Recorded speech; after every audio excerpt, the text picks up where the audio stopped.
오늘 우리에게 주시는 하나님의 말씀은 데살로니가 전서 4장 9절로 12절 되겠습니다. 신약 성경 332면입니다. 데살로니가 전서 4장 9절로 12절까지 찾으신 대로 저와 같이 한 목소리로 봉독하시게 되겠습니다.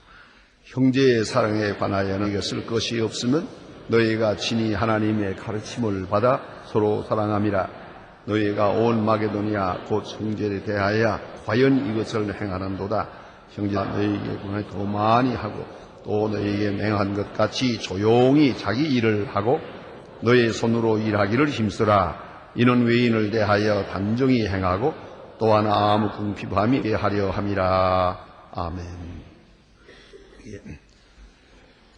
오늘은 이제 데살로니가 전서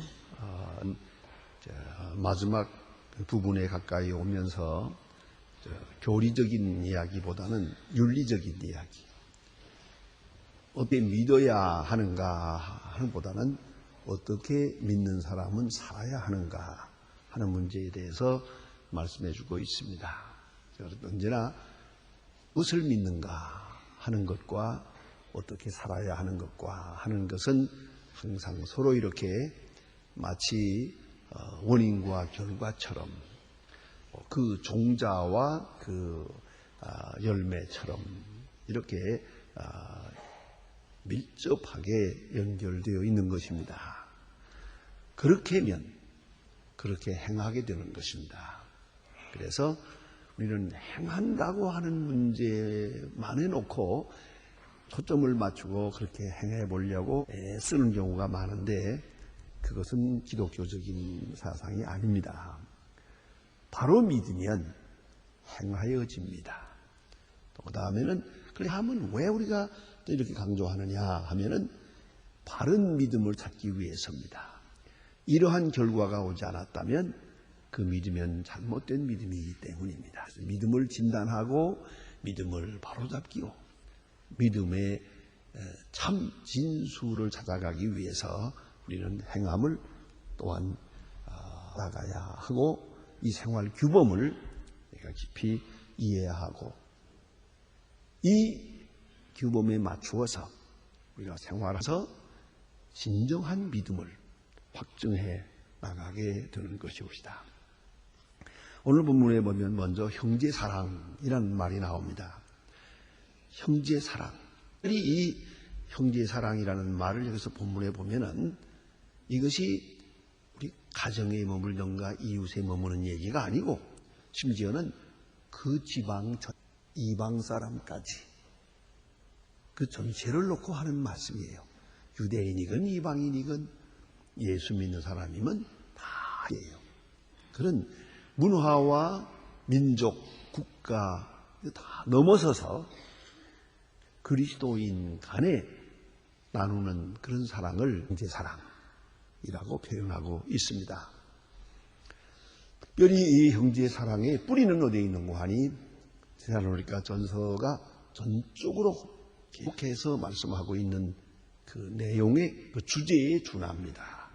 주제가 뭐냐면 주님의 재림을 기다리는 대망 메시아 대신앙을 근거로 하고 있습니다.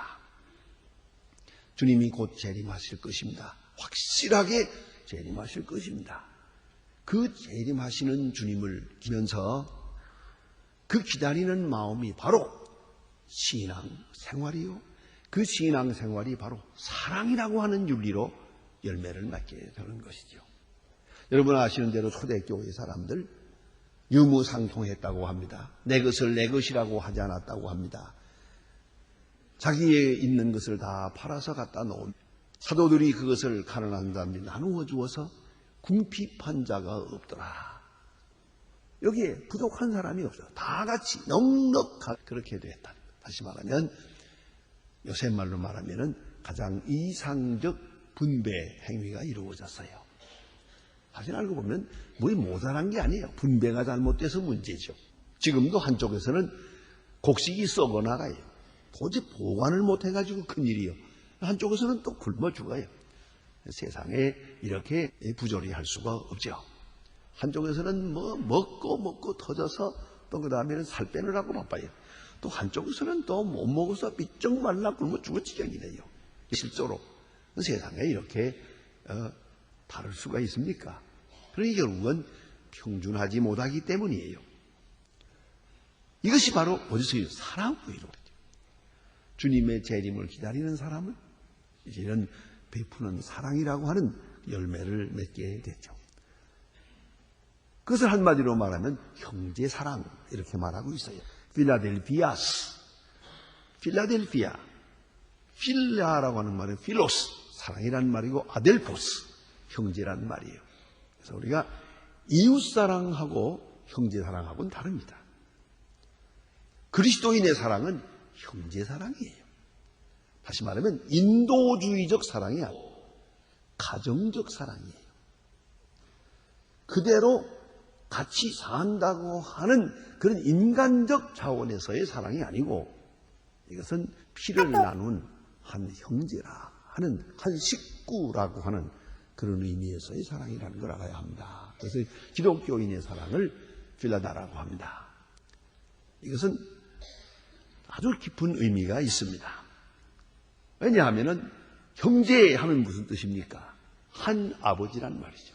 아버지, 종적으로 수직적으로 한 아버지를 모시고 두 자녀가 있어요. 이 형제예요.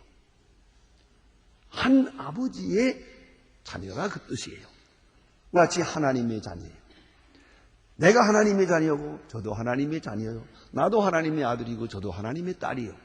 하나님의 아들과 딸 만났어요. 이게 바로 형제라는 것이죠. 그래서 우리 둘이 사이에는 좀 언짢은 일이 있어도 아버지의 마음을 슬프게 해야 됩니다. 어떤 경우에도 아버지의 마음을 기쁘게 하시기 위해서는 우리 형제 간의 사랑을 나누어야 되는 거예요. 우리 사이에는 아무 이해가 안 가더라도 아버지에게는 소중하니까. 탕자 비유에서 보는 바와 같이 아버지는 말합니다. 내 동생, 내 아들. 내 아들이며 내 동생 아니냐 이 말합니다. 그러나 그 형은 이것이 못마땅해서요. 동생을 영접하기를 꺼려합니다. 그렇지만 아버지는 말합니다. 아버지의 뜻은 이렇습니다. 너도 내 아들이요. 집을 나갔던 저 아들도 내 아들이다. 너도 저 다 내 아들이요. 그런 거로 너희는 형제다. 이 형제는 지워버릴 수가 없는 거예요. 이제부터 동생 아니라고 한다고 됩니까? 형 아니라고 해서 아니 됩니까?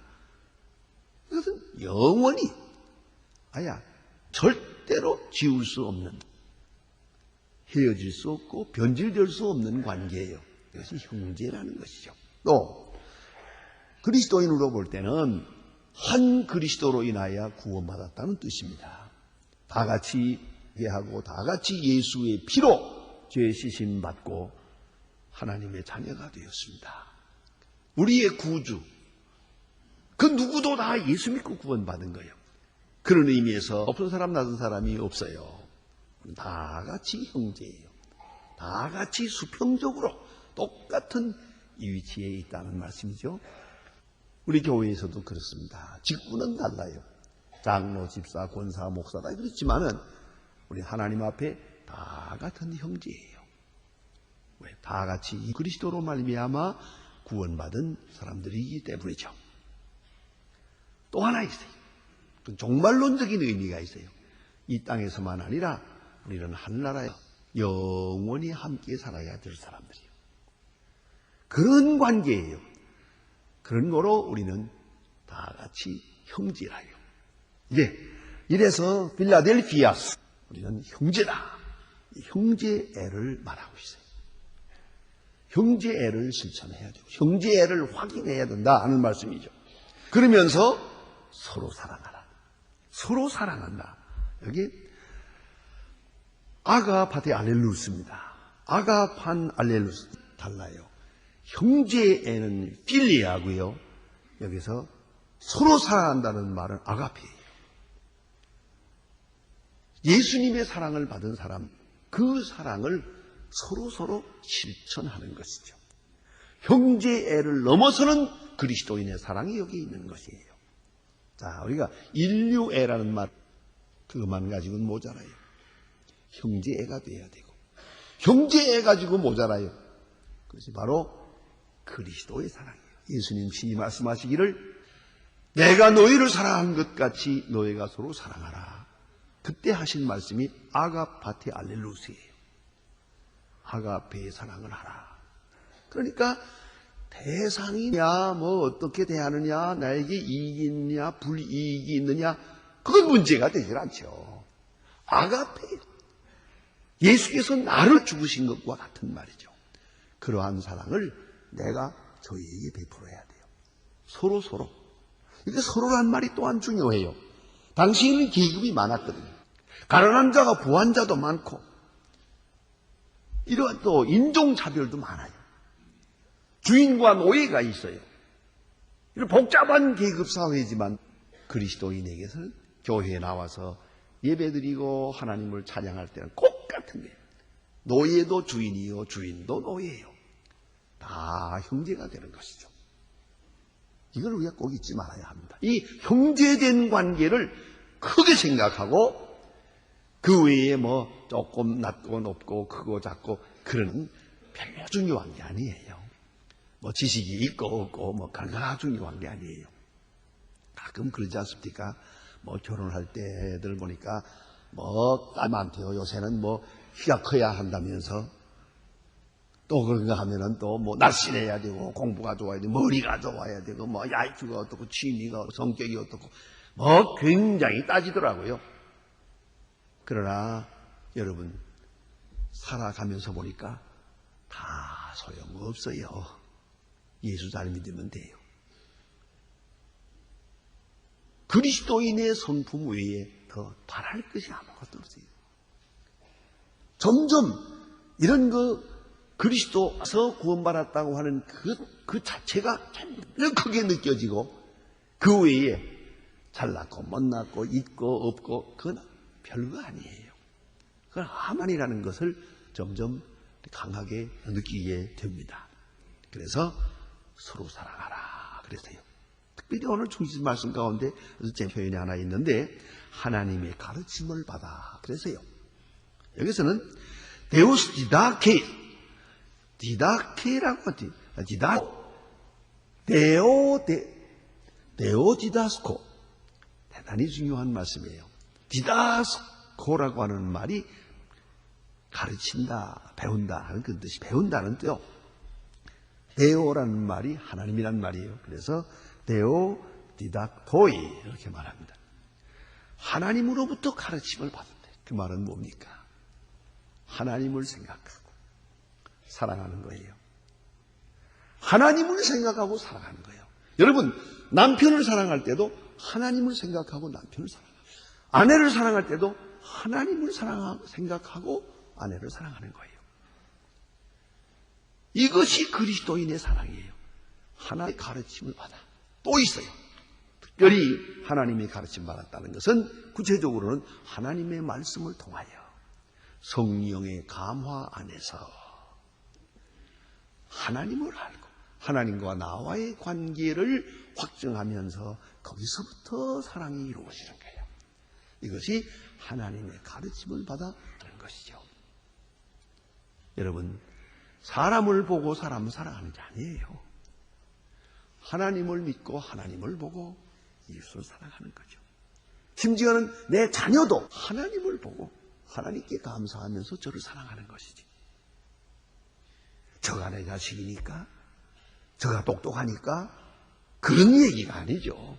여러분 다 이유가 되겠지만 가장 핵심적인 것은 하나님 앞에서 하나님과 나와의 관계를 극하면서 거기서 사랑이 유출되는 것이에요. 그러면 모든 사람을 아가페적으로 사랑할 수가 있게 되는 것이옵니다. 여기 첫 번째이고요. 오늘 두 번째 주신 말씀은 일하라 하는 말씀이 있어요. 일하라. 왜 여기 일하라는 말이 나오느냐. 이 데살로니가서의 아주 단 교훈입니다. 지금은 없습니다. 오래전에는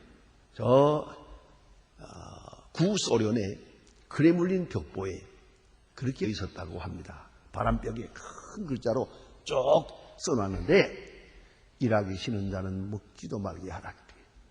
그 성경 구절이 일하기 싫은 자는 먹지도 말게 하라. 이 공산당 슬로건이 됐어요. 그러나 그건 중요한 의미가 있어요. 성경에 있는 말씀이고 일하기 싫은 자는 먹지도 말게 하라.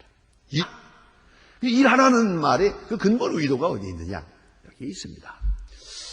우리가 이 신앙을 가진 사람들을 보니까요. 이거 신앙이 깊을수록 열심히 일해야 돼요. 그런데 신앙이 생기면서 신앙이 전문화돼가지고 기도만 하겠다는 사람이 있어요. 이게 문제라요. 제가 인천에서 목회할 때 신방을 많이 했어요. 신방 다니면서 보니까 어떤 집에 갔는데요.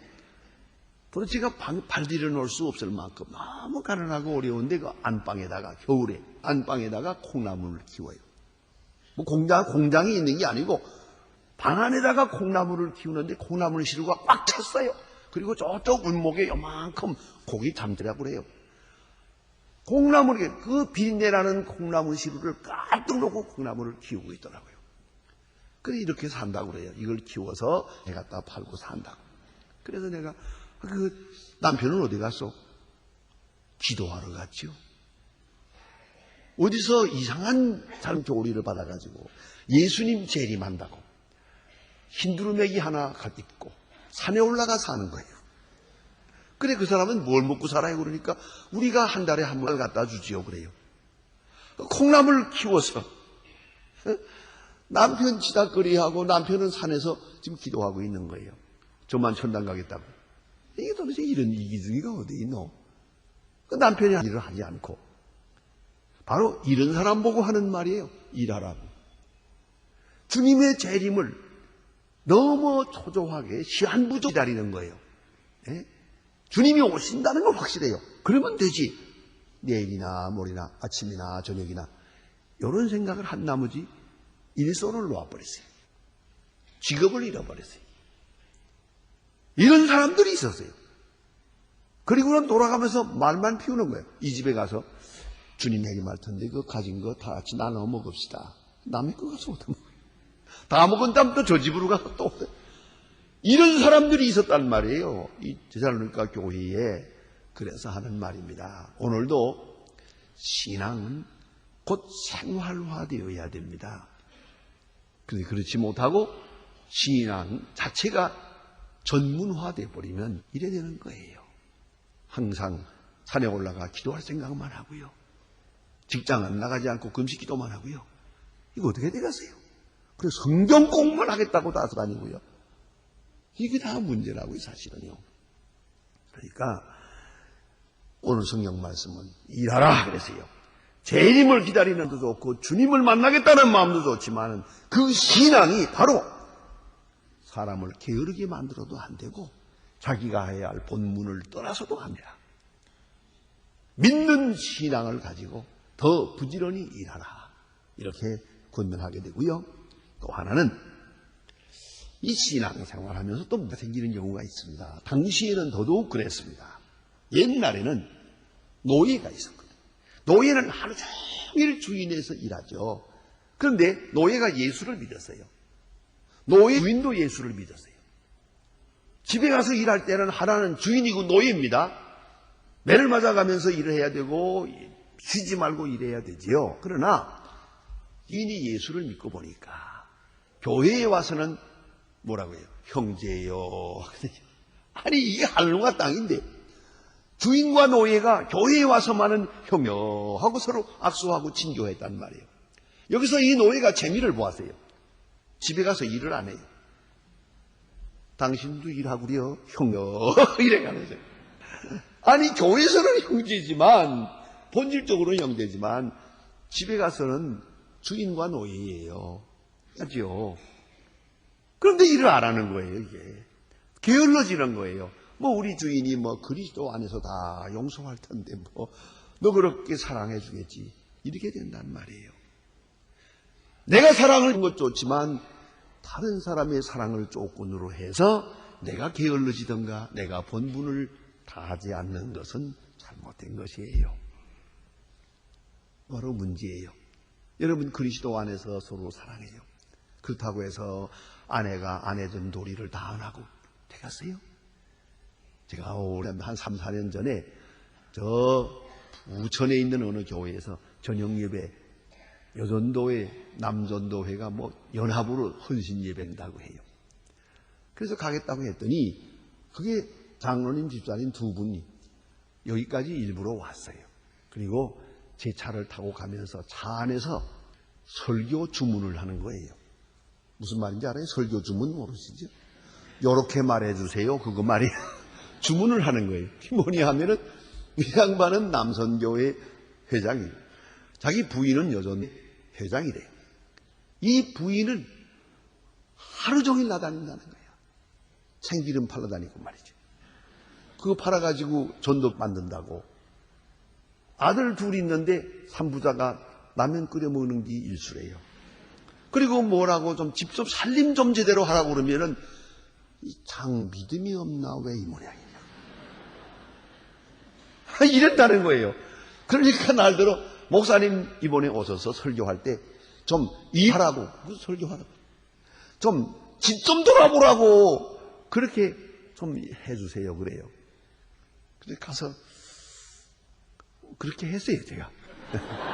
예, 대로 예, 일하라고. 예.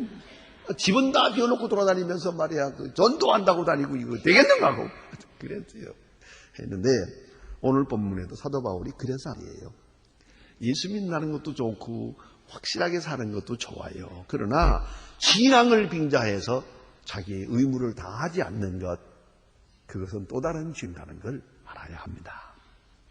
또 하나는 초대교회는 이렇게 신앙과 은혜가 충만하고 보니까요 유무상통하는 일이 있어요. 사랑이 넘쳐서. 그래서 보세요.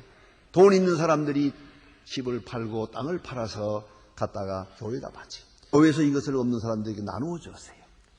이런 일이 이루어졌다. 유무상통. 있는 사람과 없는 사람이 서로 통했다 이거요. 이거 참 좋게 들리죠?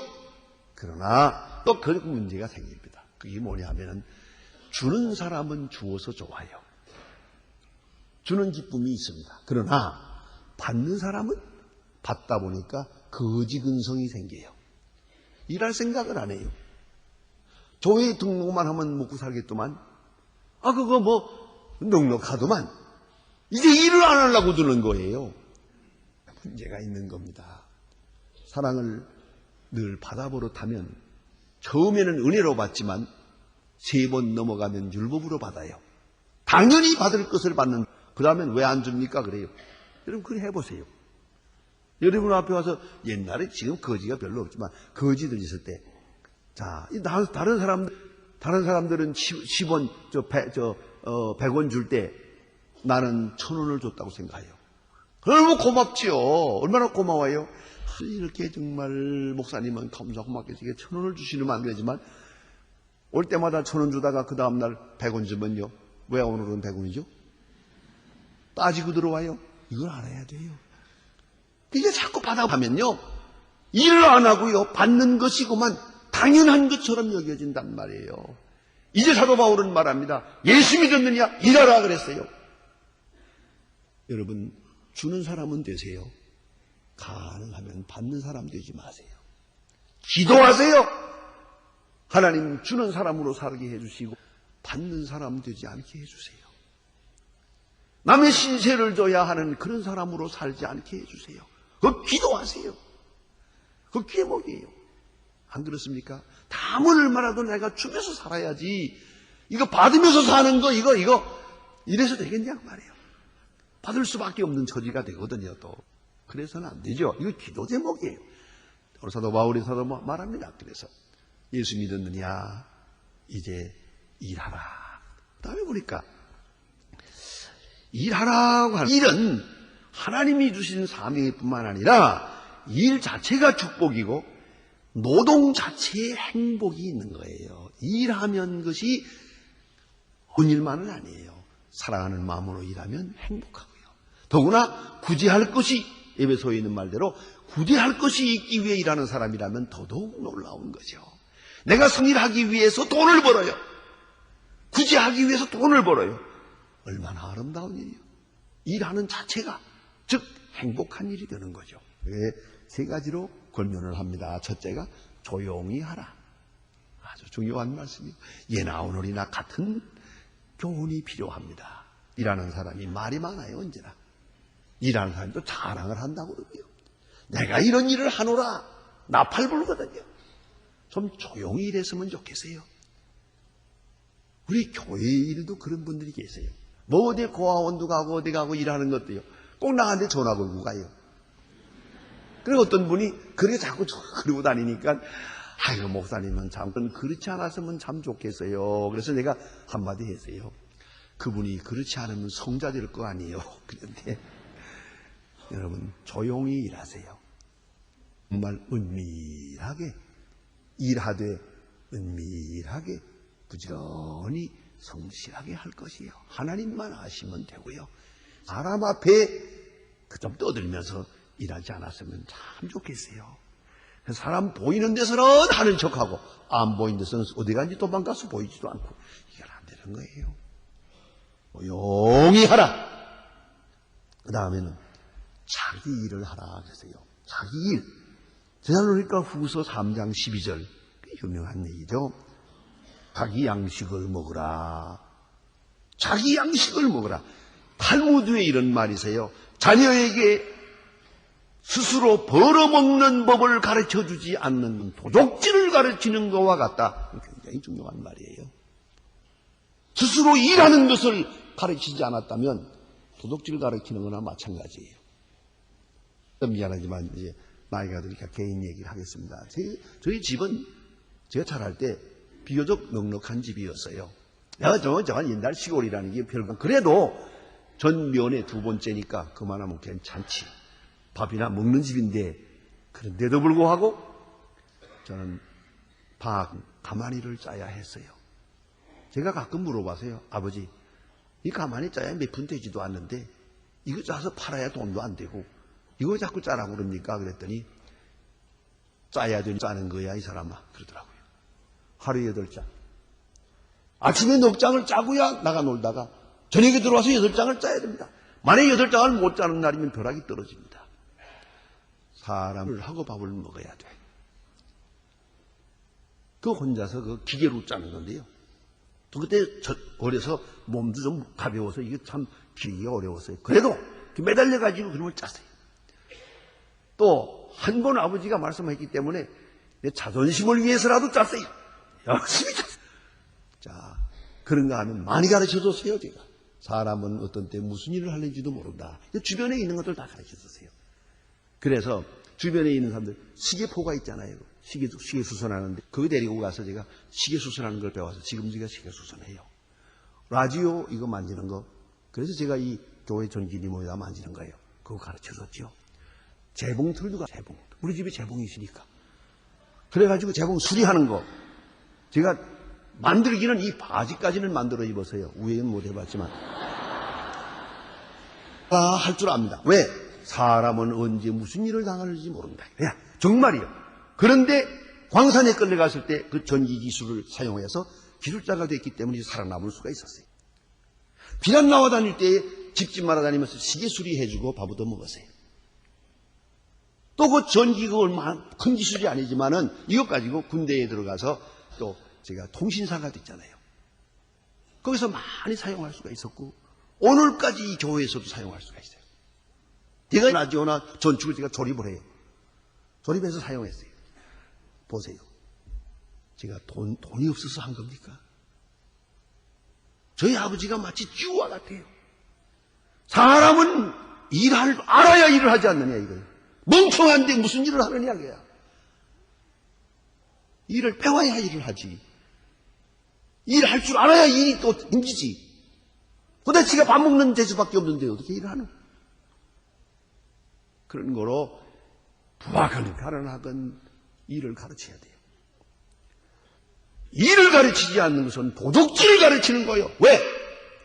자기가 벌지 못하면 남이 번 거 먹어야 되잖아요. 도둑놈이 따로 있나? 불한당이라는 게 뭔지 아세요? 땀 흘리지 않는 놈이 불한당이에요. 살아야지. 땀 흘리지 않고 일 안 하고 살면 도둑놈이죠. 불안당이라고요. 그래서 얘기입니다. 데살로니가 후서 3장 10절에 보면 이런 말씀이 있어요. 누구든지 일하기 싫어하거든 먹지도 말아라. 먹이지 말라 그랬어요. 꼭 일을 해야 되고 일을 가르쳐야 돼요. 그 다음에 손으로 일하라 그랬어요. 몸을 바쳐서 손으로 일하라. 예? 말만 하는 것이 아니라 손으로. 이 핸드메이드라고 하는 게 중요한 거예요. 옷에 끌필 하나 먹고 그저 옷도 사다 아니죠. 지금도 미국에 내가 얼마 전에도 미국 가서 보니까요. 그런 일이 있어요. 그 자투리 파는 데가 있어요.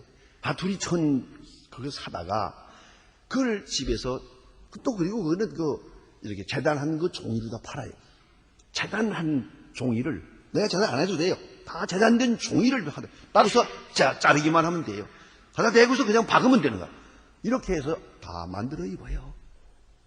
저 보면서 응생하지만 어머니가 만들어 주었다. 얼마나 좋아요. 핸드메이드가 필요한데 요새는 그냥 참 안 됐어요. 가끔 승강기에서 보면은 짜장면 통 들고 오는 아이 있어요. 그 몇 개냐? 짜장면 하나. 짜장면 한 그릇 배달시키는 사람 이거 문제라고요. 그 사람이 기독교인이 아니길 바래요. 예수 믿는 사람이 그딴 짓 하거든. 그거 안 되죠. 그거는요. 전화 걸어서 손님 잃어버릴까 봐 오라면 오겠죠. 그러나 그게 무슨 짓이요? 내 손으로 해야죠. 그 좋은 부엌에 좋은 냉장고에 좋은 다 해놓고 손 뒀다 몰아놓. 그러니까 병들죠. 이걸 아셔야 돼요. 손으로 음식도 손으로 하고 뭐든지 손으로 하는 거야. 더구나 남을 위해서 손으로 하고 고아들을 위해서 손으로 만들고 양 위해서 손으로 만들고 참 이게 중요한 거예요. 손으로 일하라.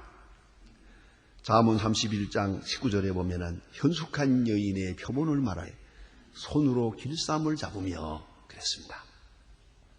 그 다음에 오늘 본문에 보니까 외인을 대하여 하는 말이 있어요. 외인을 대하여. 그리스도인들은 선교적 관점에서 해야 될 일이 있어요. 더욱더 그러해야 돼요. 안 믿는 사람들을 의식하면서 믿는 사람으로서의 길을 가야 돼요. 그러니까 단정히 하고 더 부지런히 하고 더 열심히 하고 더 손으로 일해야 된다 이 말이에요. 선교적 목적으로. 예수 믿는 사람들이 저희가 이렇게 되면 안 된다 이 말이에요. 선교가 안 되니까. 그래서 단정히 하라. 그건 무질서해도 안 되고 방종해도 안 되고 낭비되는 거예요. 예수 믿는 사람은 단정히 할 것이고 또 궁핍함이 없게. 예수 믿는 사람이 부지런히 잘 살아야죠.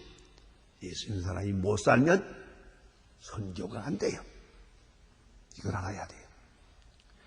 효율적으로 선교하려면 부지해야 된다 하는 말이에요. 유명한 성 프란시스가 어떤 날 정원에서 채소를 가꾸면서 하루 종일 일을 하고 있었습니다. 제자 하나가 가까이 와서 물어보았습니다. 선생님, 오늘 석양이 선생님의 생애의 마지막 날이라고 한다면 선생님은요 남은 시간에 무엇을 하겠습니까? 하고 물었어요. 그런 빙그레 웃으면서 하는 말이 채소를 계속 가꾸면서 하던 일을 해야지. 한 일을 해야지. 주님 재림한다고 해서 그냥 신혼 입고 꿇어 엎드리려고 그러지 말고 하던 일 하세요. 부지런히 손으로 정직하게. 그것이 바로 주님을 맞이하는 길이라는 걸 잊지 말아야 합니다. 기도하십시오.